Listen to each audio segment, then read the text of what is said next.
તો ભારતની તૈયારીઓને લઈને પાકિસ્તાનમાં કેટલી હદે ભય છે તેના 5 કારણો પણ સમજીએ। તો પાકિસ્તાનમાં ભયના 5 પુરાવા છે। પાકિસ્તાને સંસદનું વિશેષ સત્ર બોલાવવું પડ્યું છે। આ સાથે જ પાકિસ્તાનના વિપક્ષો સાથે મંત્રીઓ બેઠક પણ કરી રહ્યા છે। પાકિસ્તાની નૌસેનાએ યુદ્ધ અભ્યાસ પણ હાલ શરૂ કરી દીધો છે।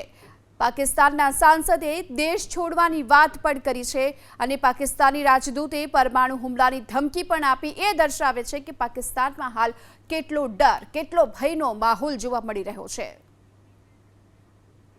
તો ભારતના એક્શનથી પાકિસ્તાનમાં ખૌફ છે અને પાકિસ્તાની સેના પાસે હથિયારો ખૂટી પડ્યા છે।